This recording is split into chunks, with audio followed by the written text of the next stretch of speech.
Welcome to the Times of Israel's daily briefing. Today is Sunday, March 2nd, day 513 of the war. Amanda Borschel-Dan here in our Jerusalem office with our diplomatic reporter, Laser Berman. Hi, Laser. Thanks for joining me today. Hello, Amanda. Shavua Tov, Chodesh Tov. Good to see you. Wow, that's a lot to digest all at once. So we're saying a good week and a good month. And it's the month of Adar, so we're supposed to be happy all the time, right, Laser? I am happy all the time, so I'm good. You certainly are. So the first phase of the hostage release ceasefire proposal ended yesterday. And this morning we're hearing that Israel is stopping aid into Gaza over Hamas's refusal to extend the ceasefire.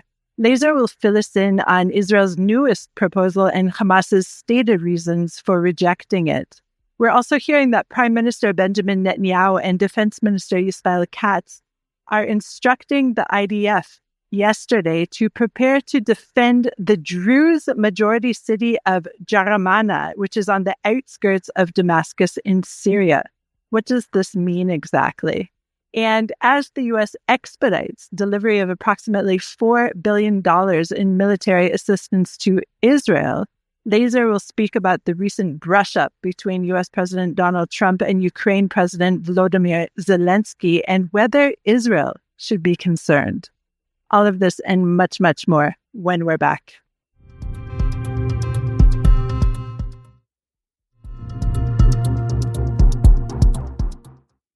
This morning, crowds lined the streets for the funeral procession of murdered hostage Shlomo Mansour as it made its way to Kibbutz Kisufim.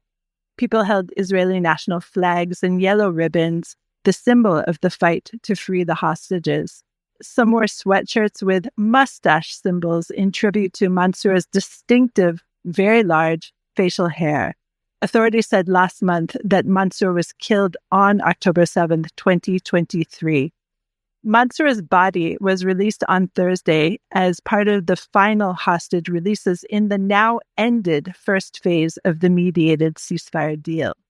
Minutes after midnight early this morning, following a 4-hour security consultation with top officials, Prime Minister Benjamin Netanyahu's office declared that it was endorsing what it described as a proposal by U.S. President Donald Trump's special Middle East envoy, Steve Witkoff.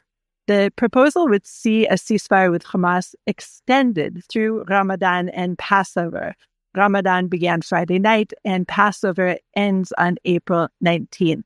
So, according to Israel's account of Witkoff's proposal, half of the remaining hostages, living and dead, would be released on the first day of the extended ceasefire, potentially today, even tomorrow, and the remaining captives would be released at the end of the period if a permanent ceasefire is reached.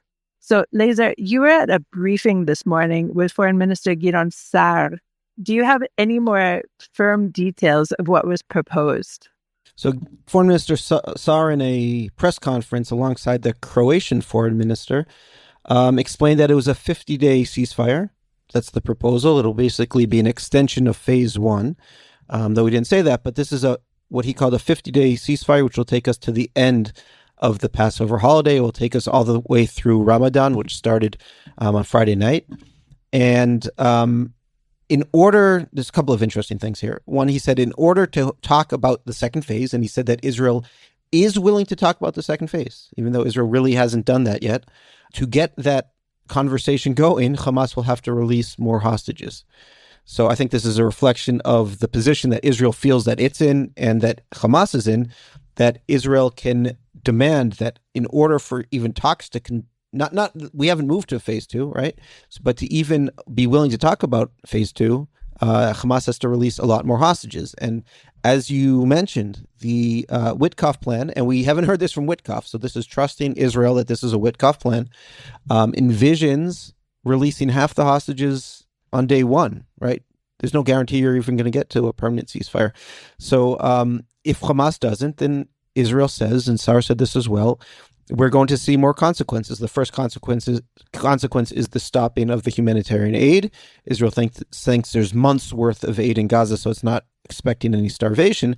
But second of all, he says, wait and see. If they continue to say no, then we're going to see more consequences. Sa'ar did not threaten a return to war, though in the announcement last night from the Prime Minister's office, it hinted at it. It said, according to the terms of the deal, after the first phase, if negotiations aren't moving forward, we can go back to war. And Sar said very clearly, first phase is over. We haven't moved to anything else. Therefore, why do we have to let all these trucks in? Because that's part of the agreements on the first phase. So the stoppage of the humanitarian aid, you're saying, is more of a threat because the understanding is that there is enough aid in the Strip right now for a period of time. And the other sticking point that has been so clearly problematic is the pullout from the Philadelphia corridor. And that, if I'm not mistaken, Israel was meant to begin doing essentially at the end of the first phase, moving into the second phase. And Israel is not showing any signs of doing that right now. Right. So day 42 was supposed to, which was over the weekend, it was supposed to start moving out. And then it was supposed to finish that by day 50, which is this coming weekend. It has not done it. I really don't expect it to. That's obviously a huge concession. And it doesn't look like Israel is in the mood to make any concessions. It really doesn't have to. And the opposite. It is demanding new concessions for Hamas. Again, a reflection of the position it feels it has, especially the firm backing of the Trump White House. And it feels like now is the time to pressure Hamas. There's always that threat of war hovering over, but Israel feels like it can continue to get hostages out, including living hostages out, without going back to war and without suffering any consequences. So this continues to be a pressure move by Israel. And we saw this work a little bit in the first phase where we moved up some hostage releases. We actually got some extra hostage releases. This is working so far. And Israel wants to see how far it can pull this. So far, Hamas is flatly refusing to even consider this extended first phase deal. And in terms of the humanitarian aid being held up, it's calling it, quote unquote, extortion. But this week, there's a summit in Cairo. And who's meeting there and how influential do you think this meetup will be? So this is in response to President Trump's proposal early February that the U.S. would take over the Gaza Strip and the Palestinians would be relocated, sometimes he said permanently. He singled out Egypt and Jordan. These are two countries for which accepting hundreds of thousands, tens of thousands, who knows how many Gazans or Palestinians in general is a red line. So this, the upside of his style and his announcement, which was pretty outlandish, was that it got the Arab countries working overtime to try to propose an alternate vision. The alternate vision, Egypt, which is, I think, the most concerned because they were singled out and they're on the border with Gaza. They're trying to get the Arab countries behind their vision, which would be Egypt would be very involved in the reconstruction of Gaza. It wouldn't have to send in forces, but this would envision no Gazans having to leave the Gaza Strip, and it would be rebuilding over time. Hamas would not really have to leave the Gaza Strip. It would be that they would, over time, accept a technocratic rule, and they would be limited into how much they could threaten people. And the idea is, I don't think Israel is going to accept this, by the way, that over time, this technocratic leadership would present an alternative vision for the Palestinians, and they would choose that and less Hamas. But this is Egypt's attempt to show the White House that there is a unified Arab position. Not all the Arab countries back it entirely. There's some pushback from the Gulf on certain aspects of this, but there's no Arab countries who are endorsing Trump's plan of removing Gazans. I remind you that Israel is embracing this with two hands, as their leaders say. But opposition leader Yair Lapid sounds like he's more echoing the Egypt proposal in his proposal that we discussed last week, I believe it was. In a speech he gave in Washington, D.C., Lapid also said that Egypt would essentially be the firm hand, in a way, in control of Gaza. Do you think that these two proposals are coordinated at all? No, the opposite. Let me say that Egypt is he did not coordinate with Egypt beforehand. Egypt is very unhappy with the proposal. First of all, they rejected it, and I've spoken to regional diplomats who expressed the same thing. Lapid's plan, he says, it lines up with Trump's plan as well, right? That it'll be a reconstruction, people can leave if they want, but Egypt rejected it, and it is in no way coordinated with Lapid. I don't think Lapid was putting it out there so that it will get implemented. He's an opposition leader, but he's trying to show that he has a day after plan. He's criticized the government for not putting one out there, and for him, this was something that was reasonable in his eyes, but I would not say they were happy in Cairo to hear about it. Interesting. We'll go to a short break.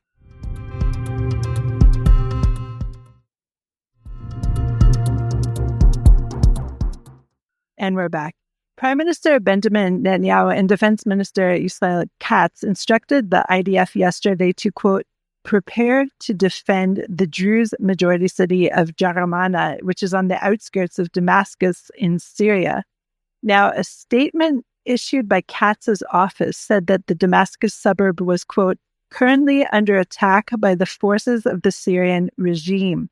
Damascus is not just a stone's throw over the border with Israel. So I have to wonder, well, obviously, number one, why is Israel going to bat for the Druze population there? But number two, what kind of preparation? Are we talking airstrikes? Are we talking ground forces? What are you thinking, Laser? So this is kind of an escalating policy or an expanding policy that we've heard from Netanyahu. We heard it in his speech to cadets who are finishing officers' school. I believe it was early last week. And Gideon Sa'ar has been beating this drum as well. There is no trust in Israel for the new Syrian regime. Sa'ar today said that this is not elected by the Syrian people. These are jihadists who kicked out a government we didn't like, obviously an enemy of Israel, but there's no reason to be trusting them.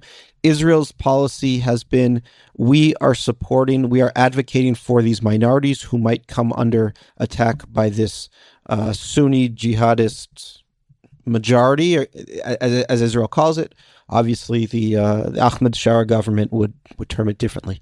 It started with talking about the Kurds and the Druze, and he's also recently, over the past week, been talking about the Alawites as well, who are Bashar Assad's people. I think that's very interesting. The Druze, they started talking about, and this happened also during the Syrian civil war as well, defending the villages that are very close to Israel. There's Khadr, which is on the border, and Israeli Druze, which I'm going to use that term to include Golan Heights Druze, most are not Israeli citizens yet, have been very vocal about their desire or their determination to make sure that their brethren over the border are not targeted. And Israel has a commitment. They say, our Druze brothers care about their brothers in Syria, and we are going to protect them. But it's not only on the border; it's also in Suweda, which is in southern Syria, but definitely not on the border. And now we're talking about this mixed Christian Druze. There's also some other, Sunnis in there as well. A suburb of Damascus. I don't see Israel. They're certainly not going to deploy forces there. But the threat to the new government is, if we see that you are harming Druze in this fight that's been brewing over the weekend in that town, then we are going to make you pay for it. It might be in other places. We might strike symbols of the regime or other assets. There's plenty of assets to strike.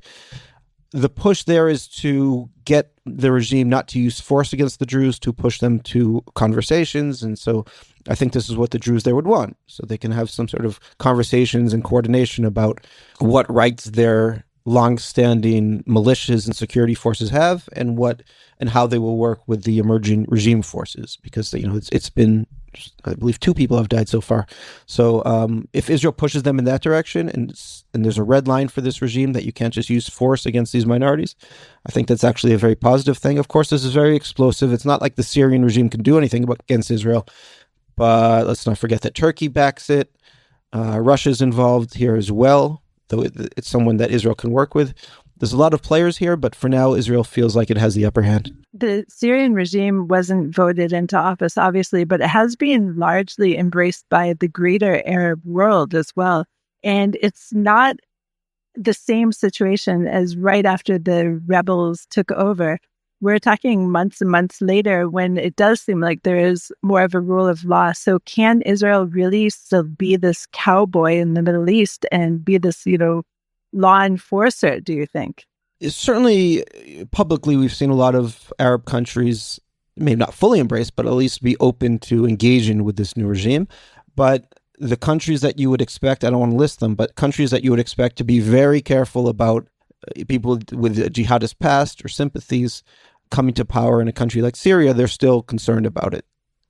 So I wouldn't say that there's this opposition to Israel doing what it's doing. I'm sure it's done even in coordination with a lot of partners. The pro-Western regimes are they're very cognizant of the Iranian threat, but also of the jihadist threat.